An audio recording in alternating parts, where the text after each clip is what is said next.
بسم اللہ الرحمن الرحیم. In the name of Allah, the Beneficent, the Merciful. السلام علیکم ورحمۃ اللہ وبرکاتہ. اعوذ باللہ من الشیطان الرجیم. بسم اللہ الرحمن الرحیم.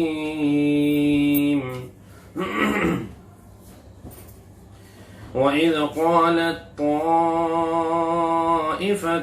مِّنْهُمْ يَا أَهْلَ يَثْرِبَ لَا مُقَامَ لَكُمْ فَارْجِعُوا وَيَسْتَأْذِنُ فَرِيقٌ مِّنْهُمُ النَّبِيَّ يَقُولُونَ إِنَّ بُيُوتَنَا عَوْرَةٌ وَمَا هِيَ بِعَوْرَةٍ إِن يُرِيدُونَ إِلَّا فِرَارًا وَلَوْ دُخِلَتْ عَلَيْهِمْ مِنْ أَقْطَارِهَا ثُمَّ سُئِلُوا الْفِتْنَةَ لَآتَوْهَا وَمَا تَلَبَّثُوا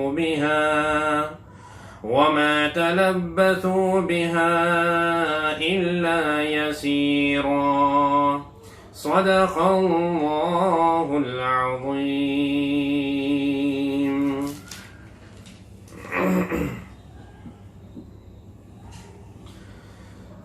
یہ سورہ احزاب کی آیت نمبر 13 اور 14 تلاوت کی گئی ہے. غزوہ احزاب کا تفصیلی تذکرہ اللہ تبارک و تعالی نے اس صورت میں کیا ہے، اور یہاں بطور خاص منافقین کا ذکر چل رہا ہے، کیونکہ معاشرے میں کچھ لوگ ایسے بھی ہوتے ہیں جو اپنے آپ کو ہمدم بتاتے ہیں، آپ کا خیر خواہ ظاہر کرتے ہیں، لیکن وہ در حقیقت خیر خواہ نہیں ہوتے، بدخواہ ہوتے ہیں، اور موقع ملتے ہی پھر وہ اپنی اصلیت اور اپنی حقیقت ظاہر کر بیٹھتے ہیں. تو کچھ مصلحت پسند لوگ اس طرح کے ہر زمانے میں پائے جاتے ہیں. آپ کو ایسا لگے گا انہیں دیکھ کر کہ بہت ہی زیادہ آپ کے خیر خواہ ہیں، لیکن ایسا نہیں ہوتا. تو ایسے لوگوں سے ہوشیار رہنے کی ضرورت ہے.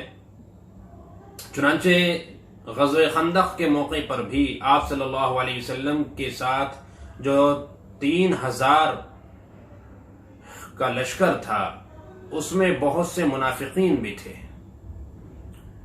اور جب ان کو یہ پتہ چلا کہ مدینے میں رہنے والے یہودیوں کے ایک بہت بڑے قبیلے نے، بنو قریظہ نے، آپ کے ساتھ کیا ہوا معاہدہ ایگریمنٹ توڑ دیا، اور یہ لوگ بھی ان کے ساتھ مل گئے جو باہر سے لڑنے آئے ہیں، بنو غطفان اور اہل مکہ اور دوسرے قبائل، تو اب ان کا نفاق کھل کر سامنے آنے لگا کہ بھئی جدھر کی ہوا ہو ادھر چلو. کچھ لوگوں کا مزاج ایسا ہوتا ہے کہ جدھر کی ہوا ہوتی ہے تو بس ادھر ہی ہو جانا چاہیے، اور جبکہ یہ غلط ہے. انسان کو ہمیشہ حق پر ہونا چاہیے، یہ نہیں ہے کہ جدھر کی ہوا ہے ادھر ہو جائے. تو اب انہوں نے دیکھا کہ تھوڑی سی ہوا بدل رہی ہے، اور بظاہر مسلمان بہت کمزور پڑ رہے ہیں، نہ ان کے پاس تعداد رہی، نہ ان کے پاس ساز و سامان ہے، کچھ بھی نہیں ہے، اور یہ لوگ اتنی بڑی تعداد میں بڑی تیاریوں کے ساتھ ہیں، اور باہر سے آنے والے ہی بہت زیادہ ہیں، اب اندر والے بھی ان کے ساتھ ہو گئے. تو لہذا اب ان کا نفاق کھل کر سامنے آنے لگا. اور آپ صلی اللہ علیہ وسلم نے جو اس موقع پر ان کو بشارتیں سنائی، یعنی ایمان والوں کو جو بشارتیں سنائی تھی کہ عن قریب ملک شام تمہارا ہوگا، روم تمہارا ہوگا، ایران تمہارا ہوگا، یمن تمہارا ہوگا، یہ محلات دکھائے گئے ہیں، یہ سب یہاں تمہاری فتوحات ہوں گی، تو وہ مذاق اڑانے لگے اور کہنے لگے کہ کتنے تعجب کی بات ہے. ایمان والوں سے کہہ رہے ہیں کہ کتنے تعجب کی بات ہے کہ تم ان کی بات پر یقین کر رہے ہو. فی الحال حالت یہ ہے کہ تم قضاء حاجت کے لیے نہیں جا سکتے، اتنی پریشانی کا وقت ہے، اور تم سے وعدے اتنے بڑے بڑے کیے جا رہے ہیں.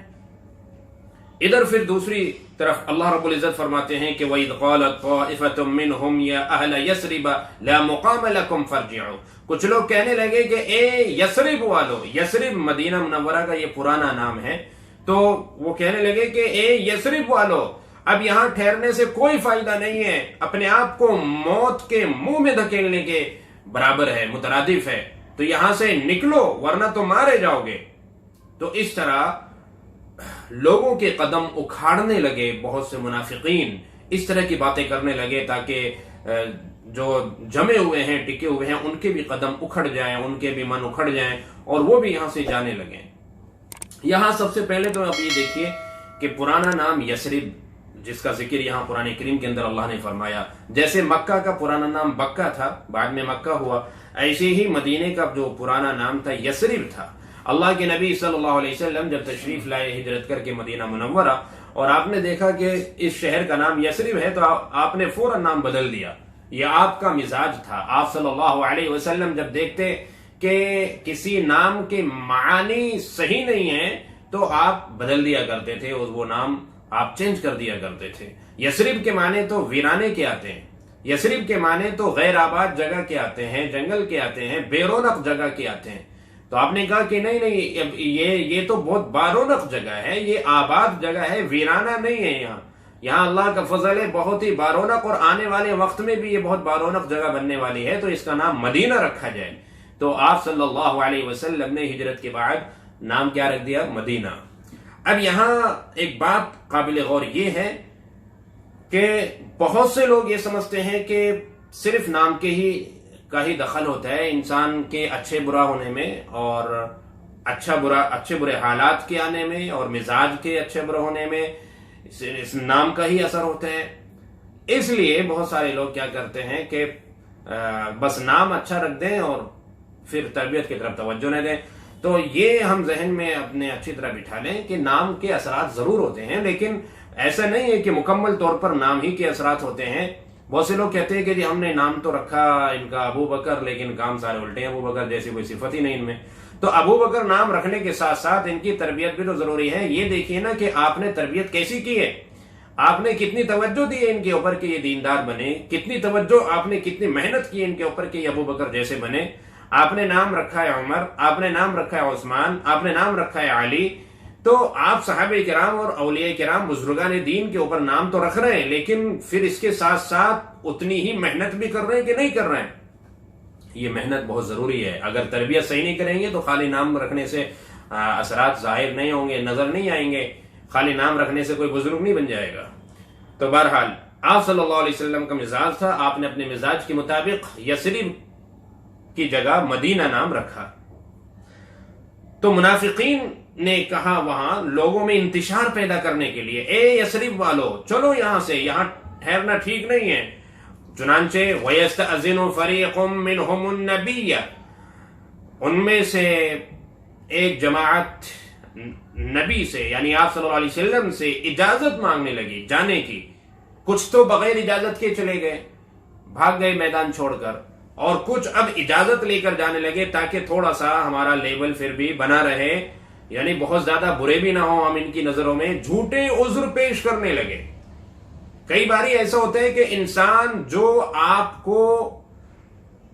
جو بہت زیادہ آپ کے سامنے اپنے آپ کو آپ کا خیرخواہ ظاہر کرتا تھا، جو آپ کی محبت کا دم بھرتا تھا، لیکن جب آڑا وقت آتا ہے، جب پریشانی کا وقت آتا ہے، تو ایسے میں وہ یا تو کوئی عذر پیش کرتا ہے یا وہ کھسک لیتا ہے موقع لگا کر، وہاں سے نکل لیتا ہے۔ تو یہاں پر بھی ایسے ہی ہوا، منافقین میں سے کچھ لوگ کھسک گئے اور کچھ لوگ اجازت لے کر جا رہے ہیں تاکہ ہم آپ کے برے بھی نہ بنیں اور ہمارا کام ہو جائے، ہم یہاں سے نکل لیں اور یہاں نہ رکیں۔ تو وہ اجازت مانگ رہے ہیں۔ اللہ کے نبی صلی اللہ علیہ وسلم جو بھی آتا رہا اجازت دیتے رہے، جو بھی آتا رہا اجازت دیتے رہے، ٹھیک ہے بھائی جاؤ جاؤ جاؤ۔ اب یہ عذر کیا پیش کر رہے تھے؟ ان بیوتنا عورہ، کہ ہمارے گھر کھلے پڑے ہیں، یعنی کوئی وہاں نگرانی کرنے والا نہیں ہے، ہمارے گھروں میں ہمارے بیوی ہیں، بچے ہیں، فیملی ہے، اور یہ اس وقت جنگی حالات ہیں اور پریشانی کے حالات ہیں، سخت سردی ہے، گھر پر کوئی انتظام بھی نہیں ہم کر کے آئے، تو میں انتظام کر کے آ جاؤں، بس گھر ہمارا کھلا ہوا ہے، تھوڑا سا میں وہاں کسی کو نگرانی پر متعین کر کے آ جاؤں، یا میں کوئی چوکیداری کا انتظام کر کے آ جاؤں، میں اپنے گھر والوں کو، بیوی بچوں کو کسی سیف جگہ پر پہنچا کے آ جاؤں، کہ میں تو بس جلد بازی میں آپ کی محبت میں ایسے ہی آ گیا تھا اور آپ مجھے اجازت دے دیجیے، میں بس جاتا ہوں اور آتا ہوں، میں یوں گیا اور یوں آیا، میں جا کے اپنے گھر والوں کا انتظام کر کے ان کو کسی سیکیور اور محفوظ جگہ پر میں پہنچا کے پھر میں آپ کے پاس آ جاؤں گا۔ تو وہ اس طرح یہاں سے نکلنا چاہتے تھے، کہ بھئی ایک دفعہ اجازت مل جائے اور یہاں سے ہم نکل جائیں، پھر تو بہت سارے عذر ہوتے ہیں، میں اس لیے نہیں آ پایا اور ایکچولی یہ ہو گیا اور یہ بات پیش آ گئی، تو اس طرح کی بہت ساری باتیں پھر تو نکل جائیں گی، نکل آتی ہیں خود بخود. تو ایک دفعہ یہاں سے تو نکلیں ہم. چنانچہ اللہ فرماتے ہیں کہ انہوں نے کہا کہ ہمارے گھر کھلے ہیں، غیر محفوظ ہیں. وما ہی بعورہ، اللہ فرما رہے ہیں ان کے گھر اس طرح ہے ہی نہیں جو وہ بیان کر رہے ہیں. ان کے بیوی بچے محفوظ جگہ پر ہیں، ایک مضبوط قلعے کے اندر سب کو بند کر دیا گیا ہے، محفوظ جگہ پر پہنچا دیا گیا ہے، اور وہاں چوکیدارہ ہے، سارا نظام ہے. یہ جھوٹ بول رہے ہیں. وما ہی بعورہ، ان کے گھر غیر محفوظ نہیں ہے، ان کے گھر اس طرح کھلے ہوئے نہیں پڑے ہیں. ان یریدون الا فرارا، اللہ فرما رہے ہیں کہ یہ صرف بھاگنا چاہتے ہیں اور کچھ نہیں. ان کا ارادہ بھاگنے کا ہے، ان کا ارادہ یہاں سے نکل لینے کا ہے. یہ مومن ہے ہی نہیں، ان کے اندر نفاق ہے. اور اس کو اگر جانچنا چاہیں تو اللہ فرماتے ہیں کہ وَلَوْ دُخِلَتْ عَلَيْهِمْ مِنْ أَخْطَارِهَا، اگر کوئی لشکر شہر کے کسی کنارے سے آ پہنچے اور وہ ان سے یہ کہے کہ تم ہمارے ساتھ مل جاؤ، ہم مسلمانوں کا ستیہ ناش کرنے کے لیے آئے ہیں، ہم مسلمانوں کو نیست و نابود کرنے کے لیے آئے ہیں اور ہمیں تمہارا ساتھ چاہیے، تو اللہ فرماتے ہیں کہ لَآتَوْهَا، فوراً وہ کھڑے ہو جائیں گے ان کا ساتھ دینے کے لیے. اگر کوئی جماعت، کوئی لشکر آ پہنچے، حملہ آور لوگ اگر آئے باہر سے کہیں سے اور وہ ان کو اپنے ساتھ لینا چاہیں اور وہ کہیں کہ ثم سئلوا الفتنہ، کہ ہم جو ہے انہیں یہاں ختم کرنے اور ان کو نیست و نابود کرنے آئے، تو اللہ فرماتے ہیں کہ لآتوها، فوراً یہ کھڑے ہو جائیں گے ساتھ دینے. وما تلبثوا بها، دیر نہیں کریں گے. اس وقت یہ عذر نہیں ہوگا انہیں کہ ہمارے گھر محفوظ نہیں ہیں اور ہمارے بیوی بچے ایسے ہی ہیں، کوئی یہاں نگرانی کرنے والا نہیں ہے، ان کی حفاظت کرنے والا نہیں ہے. تو وما تلبثوا بها، دیر نہیں لگائیں گے، الا یسیرا، لیکن بس تھوڑا سا وقت، تھوڑی سی دیر، یعنی تیاری میں، ہتھیار اٹھانے میں اور تیاری میں جتنا ٹائم لگے گا اتنا ٹائم لگائیں گے بس، اور فوراً نکل لیں گے ان کے ساتھ مسلمانوں کے خلاف. تو ان کی حقیقت یہ ہے، ان کی اصلیت یہ ہے کہ یہ مسلمانوں کا ساتھ دینا ہی نہیں چاہتے، یہ تو یہاں سے فرار چاہتے ہیں، یہ یہاں سے بھاگنا چاہتے ہیں. اور جو عذر یہ پیش کر رہے ہیں وہ عذر ہے ہی نہیں. اور جو یہ کہہ رہے ہیں کہ بھئی اس وقت یہاں کا ماحول بالکل چینج ہو گیا اور یہ مسلمانوں کے حق میں نہیں ہے، اب سچویشن ایسی بدل گئی کہ یہاں پر رکنا، اپنے آپ کو موت کے منہ میں ڈالنا ہے، بھاگو، ایسا بھی نہیں تھا. ان کو بھی پتا تھا کہ ایسا نہیں ہے، ان کو معلوم تھا کہ ایمان والے صحابہ کرام کتنے بہادر ہیں اور کتنے ثابت قدم رہنے والے ہیں، کتنے جرأت مند لوگ ہیں. لیکن بس وہ یہ چاہتے تھے کہ ہم اندر خانہ کفار و مشرکین اور یہودیوں کا ساتھ دیں اور ہم مسلمانوں کا ساتھ نہ دیں. وہ یہاں سے بھاگنا چاہ رہے تھے. اب آپ سوچئے کہ پہلے ہی 3000 کی تعداد تھی اور بے سر و سامان، کچھ انتظام بھی نہیں. ادھر وہ لوگ 10,000 12 یا 15,000 جو بھی تعداد ہے، مختلف روایات کا اختلاف ہے، تو وہ اتنی کثیر تعداد میں یہ کم تعداد. اب ان 3000 میں سے بھی چھٹنے لگے، بھاگنے لگے لوگ، تو بہت تھوڑے سے معمولی سے لوگ رہ گئے. بعض روایتوں میں تو یوں آتا ہے کہ اخیر میں، لاسٹ میں 300 لوگ رہ گئے تھے صرف، جو آپ صلی اللہ علیہ وسلم کے ساتھ کھڑے ہوئے تھے. بہرحال 3000 میں سے بھی تعداد بہت کم ہو گئی. اب ایسے میں بڑی پریشانی کا وقت آ گیا اور آپ صلی اللہ علیہ وسلم کو بڑی فکر لاحق تھی کہ یا اللہ کیا ہوگا. اس پر اچانک سے ایک دن ایسی بڑی مصیبت آن پڑی کہ جو لوگ باہر سے آئے تھے انہوں نے ایسا حملہ کیا، سب نے مشورہ کر کے کہ کسی بھی طرح یہ خندق پار کر کے ہمیں شہر میں گھسنا ہے، خندق کے اس پار جانا ہے. آپس میں سب نے کہا کہ سب ایک ساتھ مل کے حملہ کریں، ایک ساتھ مل کر تیر برسائیں، دیکھیں کہاں تک یہ ہمارا مقابلہ کریں گے، اور پھر ہم یہ خندق پار کر کے اندر پہنچے اور ہم ان کو بھی اور ان کے بیوی بچوں کو بھی، سب کو ہم جو ہے نا نیست و نابود کر دیں، ختم کر دیں. اس ارادے سے انہوں نے بہت ہی بے جگری کے ساتھ، یعنی بے رحمی کے ساتھ، بہت ہی بے رحمی کے ساتھ انہوں نے تیر اندازی شروع کی. تو آپ صلی اللہ علیہ وسلم چونکہ خود وہاں موجود تھے اور جس طرف سے امکان تھا آنے کا، اندیشہ تھا کہ یہ لوگ یہاں سے آ سکتے ہیں. خندق کی جو وہاں کی سچویشن تھی کچھ ایسی تھی کہ وہاں سے آنا کچھ ان کے لیے آسان تھا. تو اس موقع پر اس جگہ خود آپ صلی اللہ علیہ وسلم موجود تھے. آپ نے جب یہ دیکھا تو صحابہ کرام کو اکٹھا کیا اور مقابلہ کیا، جم کے مقابلہ کیا. اس دن ایسا زبردست مقابلہ رہا کہ کب ظہر کا وقت نکل گیا، کب عصر کا وقت نکل گیا، کب مغرب کا وقت نکل گیا، پتہ ہی نہیں چلا. 4 نمازیں مسلسل نکل گئی اسی چکر میں، موقع ہی نہیں ملا. آپ صلی اللہ علیہ وسلم کو اس کا بڑا غم تھا، بڑا افسوس تھا کہ یا اللہ آج تو ہماری نمازیں قضا ہو گئی. چونکہ اتنی زیادہ یہ ٹینشن کی بات ہو گئی تھی کہ ادھر سے وہ لوگ اکٹھے ہو کر ایک ساتھ حملہ کر رہے ہیں اور ادھر یہ چند تھوڑی سی تعداد ہے، یہ کیا کرے گی.